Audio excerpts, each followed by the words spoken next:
किसान साथियों, आज हम जानेंगे गेहूं में एनपीके 05234 हमें किस अवस्था में डालना चाहिए, किस समय हम डालें तो हमें ज़्यादा लाभ मिले। इस एनपीके खाद के साथ हम अन्य कौन कौन सी चीज़ें मिला के प्रयोग करें जिससे इसका लाभ और बढ़ जाए, ज़्यादा लाभ मिले। आज की वीडियो में हम इसी विषय पे चर्चा करेंगे। तो आज की ये पूरी वीडियो किसान भाइयों अवश्य देखिएगा, और जो भी आपके सवाल हो, डाउट हो, आप नीचे कमेंट कर सकते हैं। चलिए वीडियो स्टार्ट करते हैं। सबसे पहले जानते हैं इसके इस्तेमाल से फ़ायदा क्या मिलता है।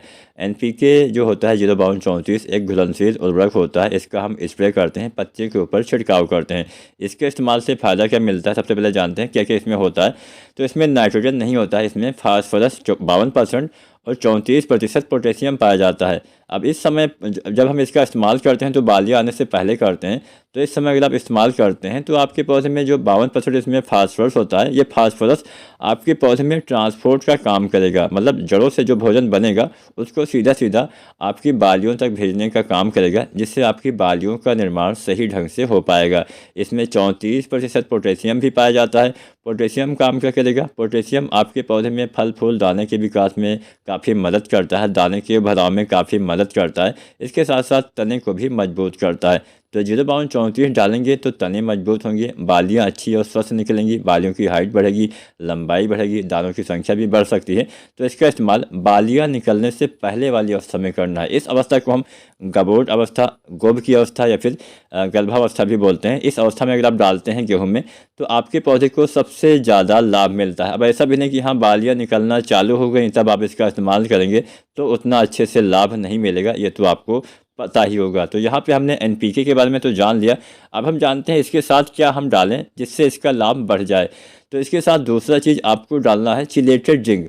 12% वाली जो जिंक आती है जिसको हम EDTA जिंक बोलते हैं, चिलेटेड जिंक, इसका इस्तेमाल अगर आप करते हैं इसके साथ तो लाभ ये मिलता है कि पौधे भोजन बहुत सही मात्रा में बना पाते हैं।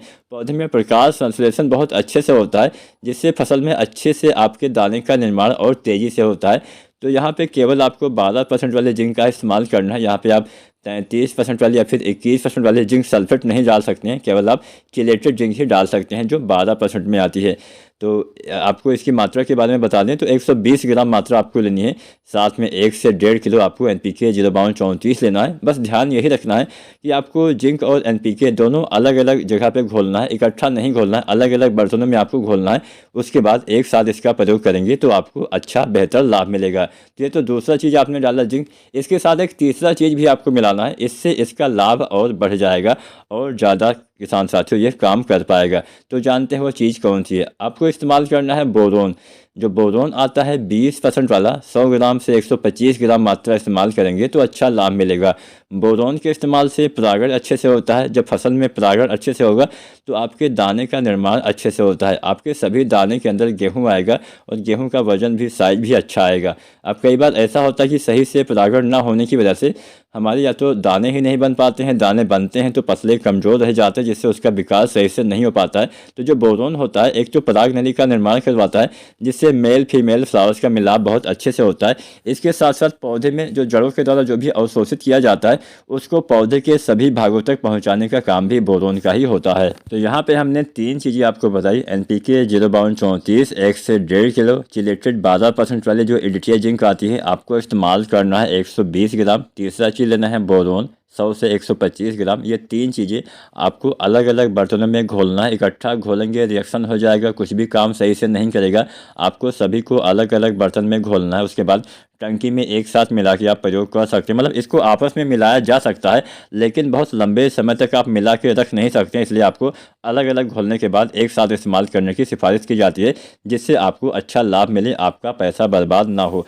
जब भी आप किसी भी खाद का इस्तेमाल करें उस समय मिट्टी में नमी का होना आवश्यक है। नमी ना हो तो पहले हल्की सिंचाई करके भी आप इस एनपीके का इस्तेमाल कर सकते हैं। वैसे तो आपको नमी इन अवस्थाओं में बना के रखना पड़ेगा। नमी की कमी से भी कई बार हमारे बालियों का दाने के भराव अच्छे से नहीं होता है, बालियाँ कमज़ोर रह जाती हैं। तो नमी आपको बना के रखना, लेकिन बहुत पानी भर के भी नहीं रखना है। पानी भर के रखेंगे तो फसल गिरने की संभावना भी बढ़ जाती है। तो उम्मीद करते हैं आज की वीडियो, आज की जानकारी पसंद आई होगी। वीडियो और जानकारी अच्छी लगी है तो लाइक शेयर करें और चैनल को सब्सक्राइब करें। धन्यवाद।